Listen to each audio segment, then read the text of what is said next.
find it. It doesn't seem to be on any of these stations. Keep looking. Oh, you're going too slow. Let me take the wheel.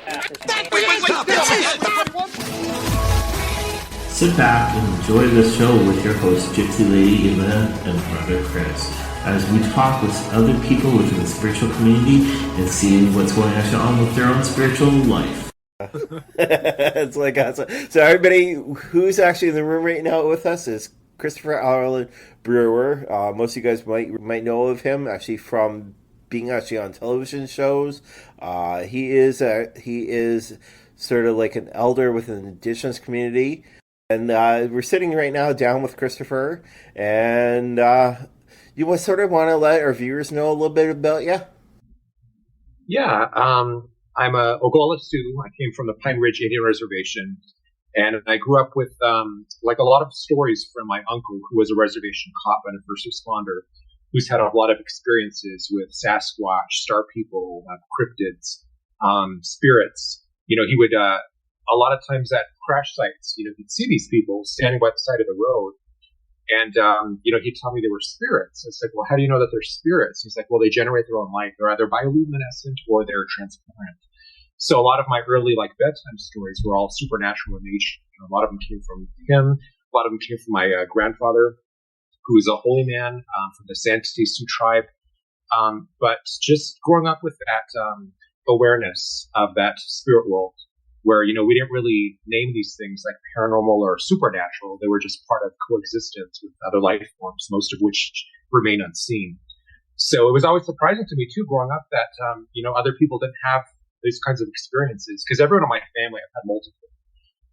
But it wasn't until Poltergeist came out, Steven Spielberg's Poltergeist in the 80s, that really created a dialogue with other families that also had their own experiences. Because a lot of times we don't really talk about, you know, things that happened to us because it was just seen as, you know, too strange by other people. But again, our belief systems were just really different. Everything had a spirit. So in a way, we could say like everything's fun because everything contains a spirit. But yeah, my first haunting was, I think it was like about age 5. So my first paranormal investigation was in the 80s. It was when I was age 12. And then from there, I just, you know, I met people. You know, I brought together my own tribe of paranormal researchers, and that just led to a path with, like on television, you know, Haunted Hospitals, My Haunted Hometown, Paranormal 911, Paranormal Night Shift. So there's a lot of shows I've done. I've done like a lot of traveling, but more traveling for like investigations. You know, like last year we went to Chicago, researching, you know, Resurrection Mary. You know, we've been to like Queen Mary, Alcatraz, you know, all the big places. That's the best one. And I know, so I've seen these little clip though that we're going to show, or hopefully not. It was about the Cave of the Winds. You sort of want to let our viewers know about it. Yeah, so that's here in Colorado Springs. It's actually like in Manitou Springs, which is at the base of Pikes Peak. A really big mountain where America the Beautiful was written. And it was believed to be an entrance to the underworld. And there's a lot of stories, like in other cultures, with associations with caves in the underworld. But the youth really didn't believe that there was a portal there. And at the time, I had made friends with a Dene man, and he ran like a Navajo good shop in Manitou. And he was telling me about this portal. And I'd been there before as a child, but I never went with that kind of perception or that awareness. So we'd gone in and gotten all these really interesting pictures. So I really thought I was making authentic contact with the spirits there, which were the old caretakers, the youths that had been to that area. And then somehow it landed on the desk of a producer. So we came back a few months later with a cameraman from the Biography Channel. And we're underground from like noon to 9 p.m. And we got even more pictures that time. But it's just a very active area. We got to meet like a lot of the staff. Like everyone has a story of something just remarkable that's happened in these caves. He said something very interesting, and I can completely relate to it, is that caves have long been associated with the underworld and getting to the underworld. And there's caves all over the world, our world, that have this, I don't know, what would you put it, that has that capacity to take you to the underworld. Yeah. And I think too in these caves, because there's so many natural crystal formations inside, and underground water, there's limestone. So all these things that create properties that are conducive to hauntings. And, like when you rub a crystal, you have that piezoelectric effect where you create a charge.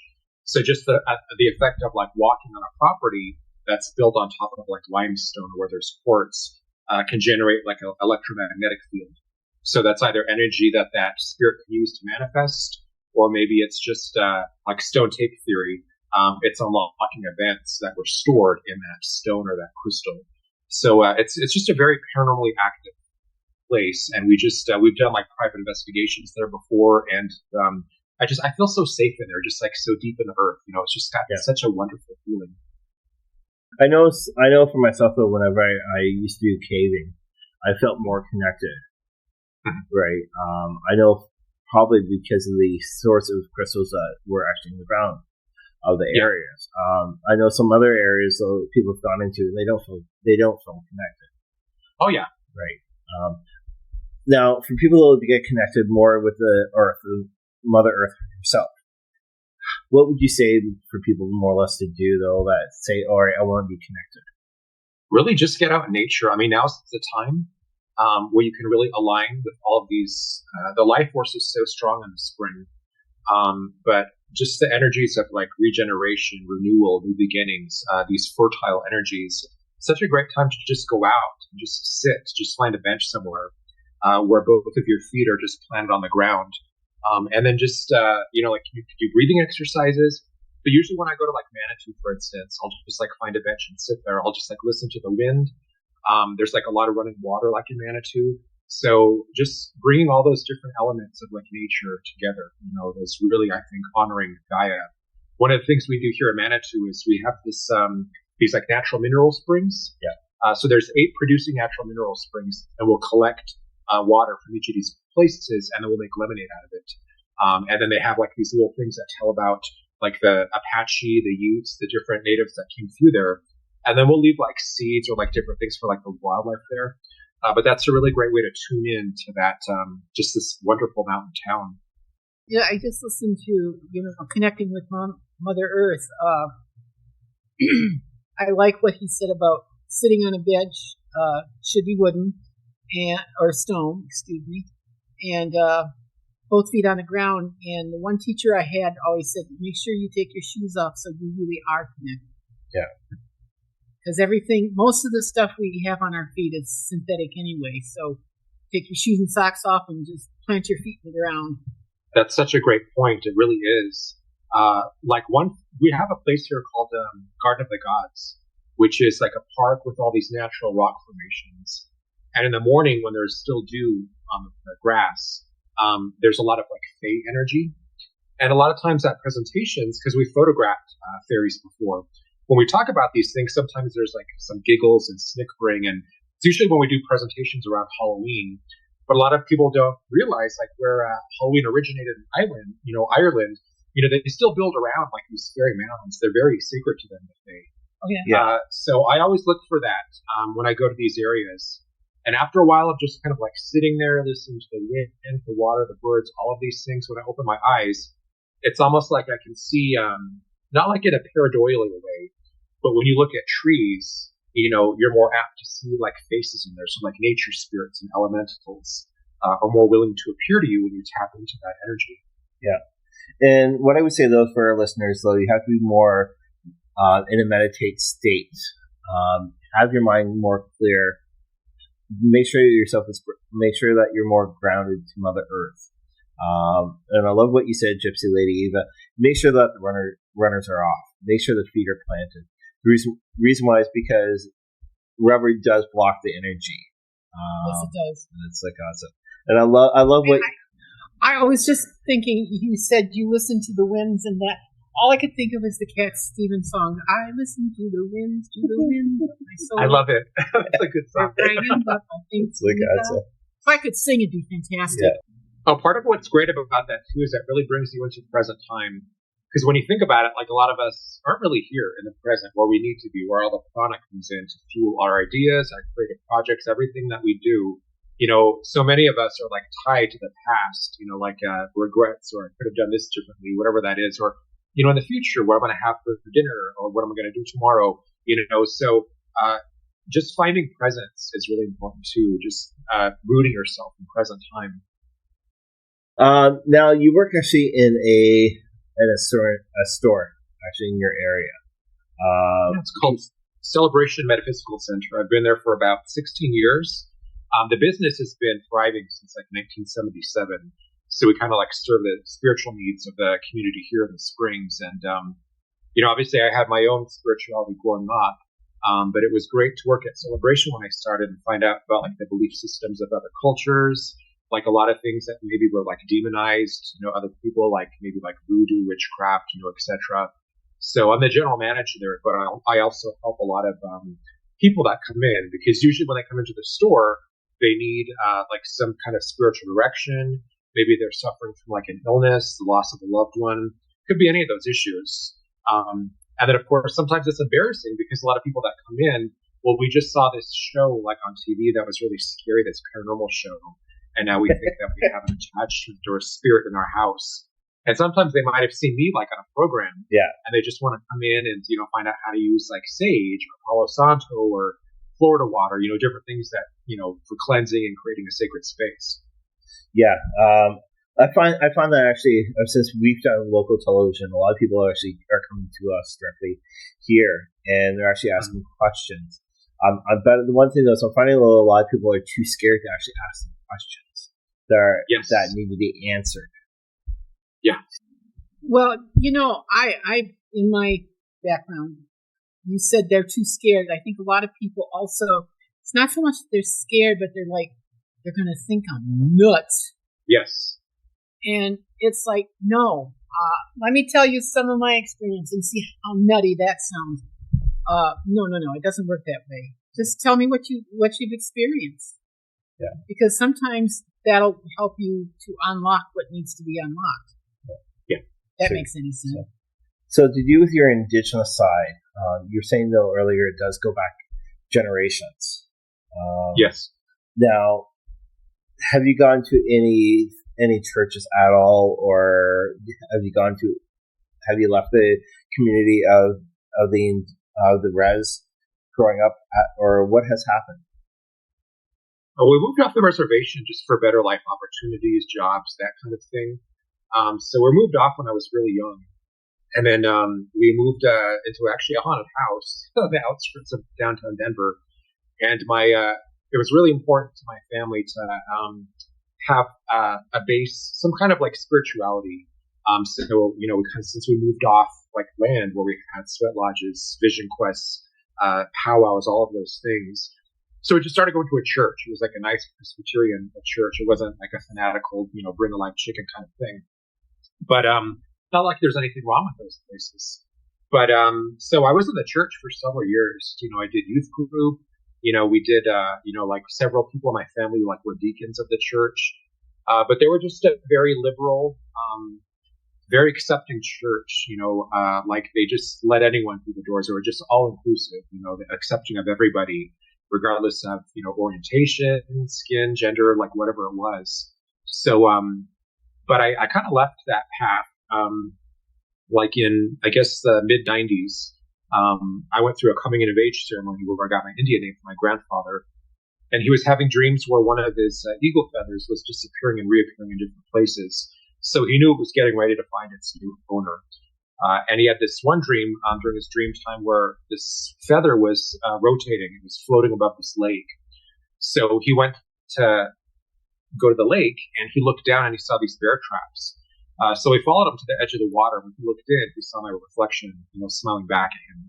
So that's how I knew that I was in need of that feather. And he named me Matochante, which is Sioux for bear heart. And along with that, I got a dream journal, which I've since filled up several years ago, because he told me, from this point on, you're going to be establishing a more intimate relationship with the Creator. So you really have to pay attention to your dream time. And not just your dream time, but any like signs or synchronicities that happen to you, any animal totems that cross your path. And this could be like, doesn't necessarily have to be physical. It could be something you dreamt about. maybe a car pulls in front of you and it's got like an otter or something like on the bumper sticker, or like an animal like on the side of like a delivery truck. These are all ways that animals contact you and like lend you their power. So because bear was like one of my first totems, that's why he named me Moto, which is bear. And then since then, I've got a whole family of animals that have made contact since then. But it was really at that time where I just really started kind of veering away from the church, because I really had to focus all of my attention on this new path that opened up for me. Gypsy Lady, Eva, and myself, we just recently dealt with dreams. And this is one of our top shows, though, that's actually here on the Podbean. And what we always said, though, is keep a journal. And that's also what Gypsy Ladies even said.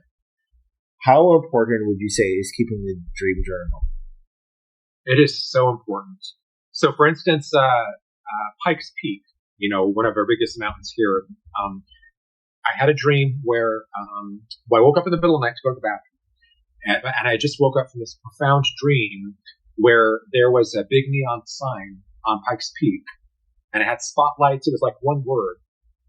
And so I knew it was really important, all spelled out for me. I was like, I'm not going to forget this. Well, I went back to sleep, and for the life of me, I could not remember what that message was. So that's why it is so important to log these down. Even if you're someone that doesn't remember a dream, if you can remember just one, or maybe even like during naps, that just recording them gets in the habit of that dream recall, and then there's something about recording your dreams where those, like my grandfather used to say, we're visited by dream spirits nightly, but they just speak a different language, which is often symbolic. So I used to have them for a lot of like dream interpretation, but it was just, and a lot of times I didn't know what to do with the dream. It's like, well, how did you feel after that? What were your emotional impressions from this dream?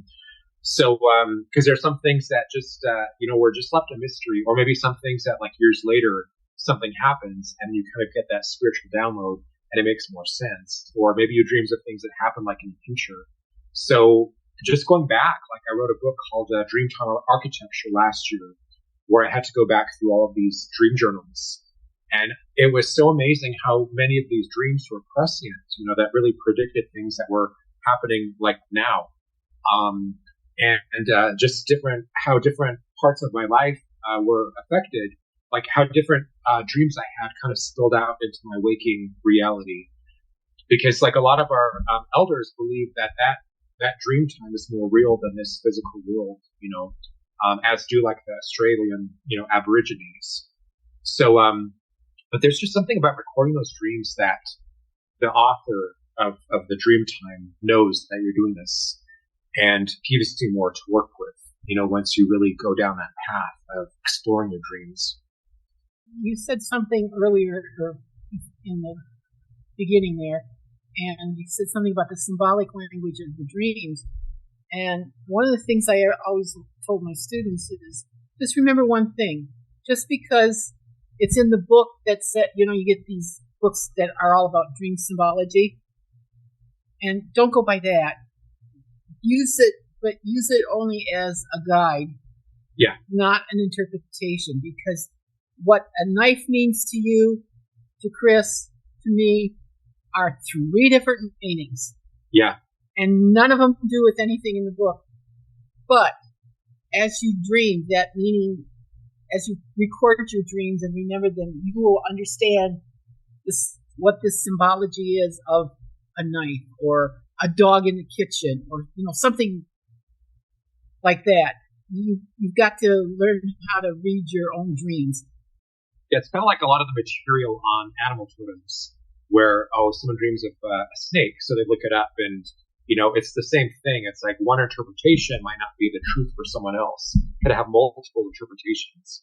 I know one time this was maybe like 2003, but this girl kept coming to the store, and she was getting ready to get married, but she couldn't afford this dress. This whole wedding came down to whether or not she could get this dress.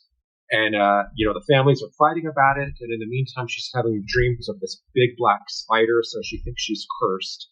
So she comes in and she's like, can you show me how to use sage and different things just to clear this energy? Because this spider keeps coming to me. And I was like, well, spiders are really sacred to Native Americans, and even in England, they call them like money spiders. So they bring like prosperity and abundance, those kinds of energies. But I really got her to turn her thinking around, because a lot of times when we see something in a dream, when we have a vision of something, we have a tendency to attach something negative to it. So it's like a negative omen. So if we see a snake, and maybe what used to work for us before isn't working for us now, maybe that snake is showing you to shed your skin, or like if you dream like a spider, like this girl did. I kept telling her, like, what is this spider doing? She's like, well, it's just spinning this web and it's gonna trap me and suffocate me and kill me. And I was like, well, what is this spider weaving, like this web? What is that made out of? And she's like, well, silk. I was like, okay, what is your wedding dress made out of? It's silk. So I was like, I think this spider is weaving this wedding dress for you. It's creating this dress for you. And it doesn't want you to worry. It's trying to show you that everything is going to be taken care of. So once I helped her adjust that belief, then she got her dress. Everything flowed to the degree that when she got married, she actually wore like a little studded spider brooch on her wedding dress. And that's her new animal totem. I used to do a blog called Signs of Intelligent Life, and I shared a lot of my dreams during that period.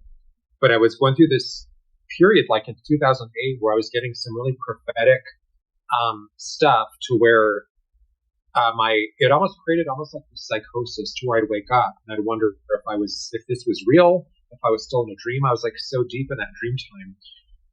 But there was a lot of things that I shared that afterwards I'm like, I wonder if I really should have shared that, because I felt like it was just for me. Like nowadays we have this TikTok culture where everything has to be recorded on a phone. That just, I think, kind of takes away from that experience. So if you're sharing something, is it for like this followers, subscribers, whatever it is, or is it really just trying to, get maybe someone's opinion or feedback, or just share that wonderful experience with like someone else? So I think it just depends on what your intention is, Hey everyone, check out our merchandise that we have now listed underneath HauntedLivePodcast.com. We used to be on Etsy, but we found a little bit of troubles with that, so we are now on HauntedLivePodcast.com with our merch store. Check it out. We've got so much items all together, with cleansing items and crystals and so much more. Check us out, HauntedLivePodcast.com. My great grandmother that's standing behind me right now, actually on this side here, she's wanting to know though, since you actually do work actually with the non-indigenous and indigenous. I think she's actually asking, is there an intertwine actually to do with the non-indigenous and indigenous actually with the spiritual community? I think there's a lot. I mean, even for me, like, when I went to New Orleans, I know a medicine man when I see one. And I walked into like their voodoo museum, which is only one of 3 in the world that's an authentic voodoo museum. And going to church, obviously voodoo and hoodoo were things that were demonized. But this man, it's just like, I felt like I'd known him before. He let me hold his staff, which was a sacred ceremonial object for him. He walked me down to where Marie Laveau used to live. He was a voodoo priest. And so, I myself, having worked at Celebration like all these years, I incorporate things for different cultures. Something when something is truth, when something is holy, when something is sacred. So he sold me like a rattle, which he didn't see it as like cultural appropriation. It was, this is our version of this ceremonial object. Maybe use like a rattle or different things to call spirit into your circle. This is what we use. So I got some tools from him, which I incorporated into my own ceremony and ritual. I've known a lot of people that kind of mesh, the different belief systems together, and that works for them. As long as it's in a way that's conscious and with intent, it's not just kind of like this drive-through spirituality where you just buy a bunch of crystals and stick them in your pocket and call it a day.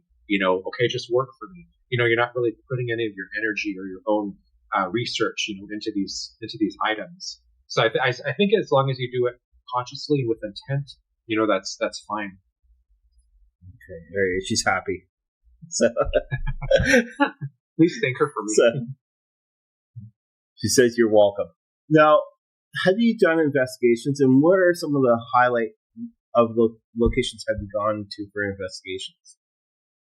Well, Queen Mary was one of my favorites because we stayed there, and it's got so much history. There's been so many people on that ship, like royalty, Elizabeth Taylor, just like so many big names, Judy Garland. But so you have all of that residual energy from that timeline, but it was also like a military ship, which actually collided with another ship during World War II, which had a Suracow, which sliced it in half. So I think there was about like 150 or more men that they just had to leave in the water because they were facing like a threat of like a U-boat attack. So there's parts of the ship where you could go and they've had recordings of that ship hitting the Suracow and they've been screaming and things like that. But like the holy grail of like all of my investigations was being able to investigate that first class pool room, which they really don't allow people into anymore because it's kind of collapsing into like the boiler room. It's just not as stable. It takes a lot of money to restore that ship and to keep it stable. But there's a little girl, Jackie, that haunts that area she was a little girl that drowned in the first class pool room in the 20s or 30s. And she'll leave these like little wet footprints, even though there's no water in that pool anymore. So I got a photo of these footprints there. We got an EVP in there. And it was really funny because this paranormal tour we took, and we started maybe 15 people, and by the end there was only 2, because it was just so made a lot of people uncomfortable. And then once you start playing EVPs for this little girl crying for her mom, that was pretty spooky too. But again, the paranormal, supernatural, whatever you want to call it, that's just part of our DNA, part of coexisting with other forms of life. I did Chicago last year, where we went in search of Resurrection Mary, who was a female who was hit coming back from a ballroom in the 20s or 30s, and people still see her, and she'll ask people for rides, and then she'll disappear. But what I love most about that legend was just like the hauntings in Japan after the tsunami, was that you have a lot of cabbies that they have it on record when they started that fear, their meter, up until the point when they realized that person wasn't in the back seat anymore. So there's this place there called it's a Chet's Melody Lounge, but a lot of people have gone there for like a drink, like after they thought they just hit someone or someone disappeared from the back seat. So that's where like a lot of the stories are shared about Resurrection Mary, and every Sunday they serve a Bloody Mary in her honor. So we went Sunday, like on a Sunday last year in October, and listened to all the legends about her. It's just right across the street from the Resurrection Cemetery. But that's still something that's very much alive. I mean, people still see her, and I don't get the skeptic. I understand if people want to debunk certain elements of paranormal or supernatural occurrences, but in her case, there's just so many stories you can't deny. Same thing with Jackie. There's so many people that have heard her or seen her. She's, that Queen Mary has been on so many different specials, like Unsolved Mysteries. So just being able to go to these places is just walking into like a living ghost story. And I love being able to do that. Now, have you ever done Zach Bagans' location down there in Nevada? Yeah, we did a special investigation. It was like an overnight thing. So we were there midnight, onwards. I think it wrapped up around 2 a.m. They turned off all the lights, and you just got to walk around with these flashlights, and you couldn't do any of your own recording. But a lot of that was really heavy energy. Like one room was just the van that Dr. Kevorkian used for his assisted suicides. So I couldn't even completely walk into that room. It was like when we investigated Alcatraz. We investigated Alcatraz one night, and that energy was so heavy, and they put us into solitary confinement, and I had backed up against the wall, and I swear it felt like someone had stabbed me, like I winced. And then once they finally let us out, I went around the corner, and there was this whole case of different shanks that had been created, back when it was still populated with prisoners and stuff. So I think that was maybe like a residual energy that was in there. Okay. But I was so happy when we finally made it to like the well-lit gift shop, but it was the same thing with Zach Bacon's museum when we left. For 2 blocks, we heard someone following us, even though we couldn't see anyone. So that's why it's a good idea if you do like investigations, if you go to this museum, just to have something like selenite to cleanse your energy field, or black tourmaline, which offers like protection, black onyx, black obsidian. Because we didn't have anything on us. You know, it's just kind of like a tourist trap. So let's check it out. And it's a really fascinating place, but it's just, there's so many parts of it that are dark, and not just dark as in, they irradiate their own energy. It's a lot of thought forms. You know, it's dark or it's cursed because they say it's cursed and it's been on TV. So let's go and see this thing, and we believe it's cursed. So we're just kind of like, it's almost creating like a tool or like a thought form. Yeah. You know, you bring it to life. Yes. Now, have you done anywhere actually in Michigan by any chance? Not Michigan, no. No, okay. You gotta come. We gotta go to Detroit. That place has got so much haunted stuff and paranormal stuff. It's unbelievable. So what would it be like one of the top 10 places out there to go to? Ooh, there's the asylum. I can't remember it right offhand. It was a big one. There's lots of activity there. The old any place downtown has got all kinds of stuff going on. You just pick the store you want to walk into, and there'll be something going on. Yeah. You get out into the Grosse Pointe area, which is kind of a little bit north of Detroit, and it's whatever I call it the rich bitch area, where the wealthy live. And like we've done the Ford Estates. And those places have got spirit like you wouldn't believe. Wow. That's all kinds of stuff. So we got all kinds of stuff. You want to come out here? We can give you something. Oh my gosh, Gypsy, I would love to. Now, go ahead. There is one place I really wanted to get to, and I'm told it's very haunted. It's kind of like a Mariners Museum sort of thing. Mm-hmm. Oh my God. And can I tell the story, or is there not enough time? There's plenty of time. Okay. I want to hear it. There is a chapel down there called the Mariners Cathedral. If you've ever listened to Gordon Lightfoot's song about the Edmund Fitzgerald, it's mentioned. Anyway, a friend of mine plays bagpipes, and she knows the pastor there, and he asked her to play on a Mariners Sunday. I'm not exactly sure what the connection is, but she always plays the bagpipes and pipes, you know, several things. Anyway, we were there, and I swear, I looked up, and there was sailors all along the one wall, and they were all dressed in different uniforms. Yeah. From the various areas, historical eras. And I said, "Didn't you see them?" "No." "How could you met them?"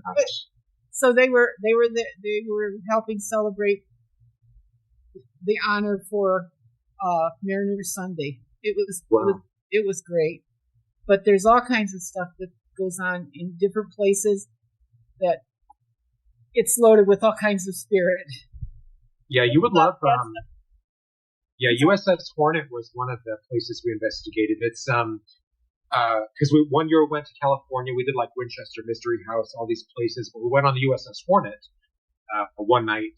And what I loved about that was a lot of the spirits they see are of the sailors who are just still full of duty. You know, they're really proud to have done what they did.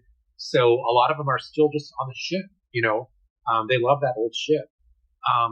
But they also see this, like the St. Elmo's fire, which is like that weird, like blue plasma that collects on things. So it's not all just like paranormal.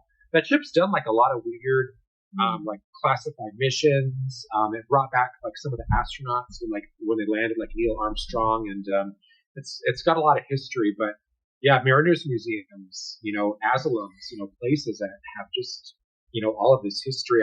Right now I'm creating it's called the Restless Spirits Oracle Cards, but it's a lot of places that I've investigated. And as paranormal investigators, you know, we take a lot from the environment. You know, we take readings, we take pictures, we take recordings. A lot of times if we give anything back, it's just like our own, you know, psychic, residue, you know, of fear or whatever that is. So I really wanted a way to acknowledge and honor these spirits that are in these sites. Like Jackie, for instance, When we went to New Orleans, I found out about Chloe, which was she worked at this plantation, and she was the master of the house. She was, his mistress. And he caught her eavesdropping one day, and he had her ear cut off. So she kind of fell out of, favor with the family. So there was oleander leaves growing outside the house, and she wanted to bake the family a cake and just put enough leaves in there to make them sick where she could nurse them back to health. But she ended up killing 2 of the children. I think the woman also died. So the master survived, but she was hung. She was actually hung by her own people, by the slaves. And I felt so sad for her, just like when we were at Queen Mary and I heard the voices of Jackie, these EVPs. So I just felt so sad for them. And, a lot of times paranormal investigators forget that in order to have that experience, one or more people had to die to provide that entertainment. So I just really wanted a way to acknowledge these spirits. So like one side will have the picture, and then the other side will have, like the history of, maybe the Queen Mary, the plantation house, wherever it is. And then it'll tell about, who they were when they were alive. So that's what I'm working on right now. But I'm really doing a lot of research into like a lot of the asylums, museums, things like that. Yeah. So off weird question. Wasn't that plantation used actually in one of the Friday the 13th movies with Jason? I don't know. So I didn't hear that. I wasn't aware of that, but yeah. Okay. I wonder which one. Because I saw it on Adam the Boo's actually stream, so I wasn't sure. That's why I'm asking. So and I love horror movies too. So yeah. You think that was something I would have thought of, but when I go into these places, I'm really even before I go into the house, I feel that energy, just like I'm sure you and Gypsy do. Yeah.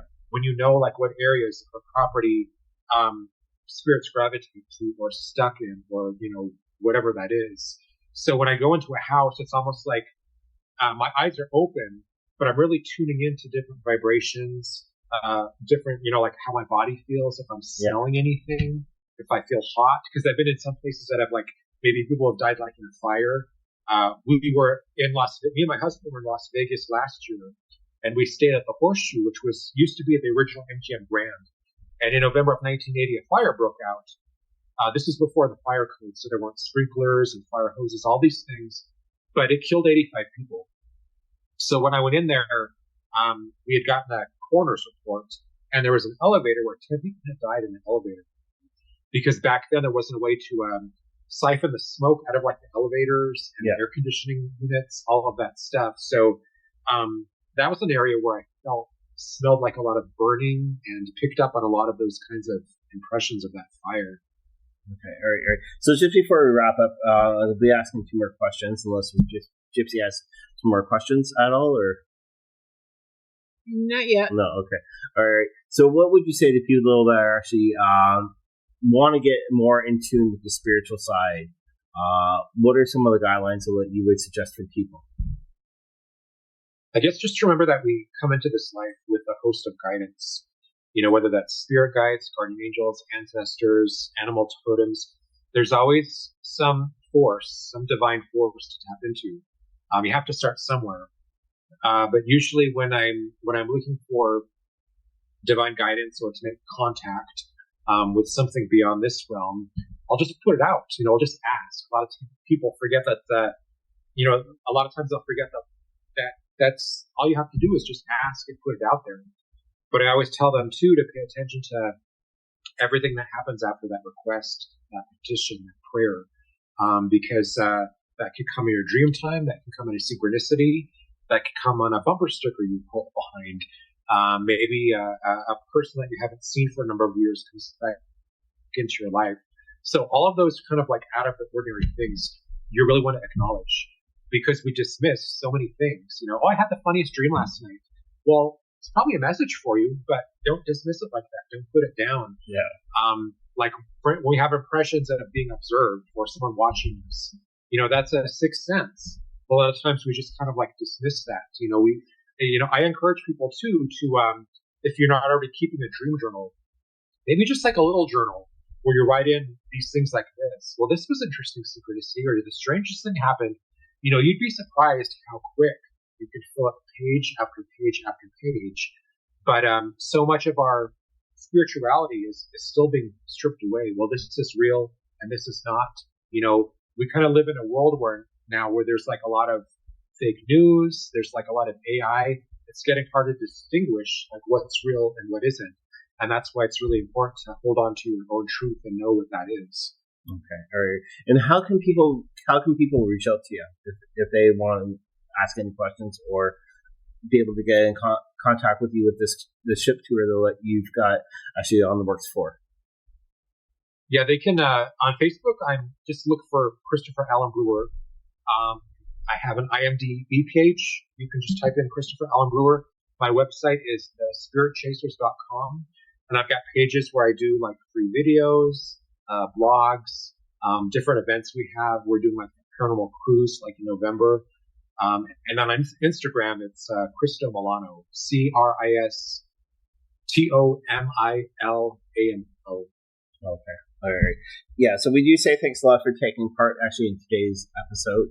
I know it's been pretty long, but actually, longer the better. That way, more information, people can get to know you a little bit better than actually just seeing you actually on TV. Really great guy, and again, thank you very much, Miigwech.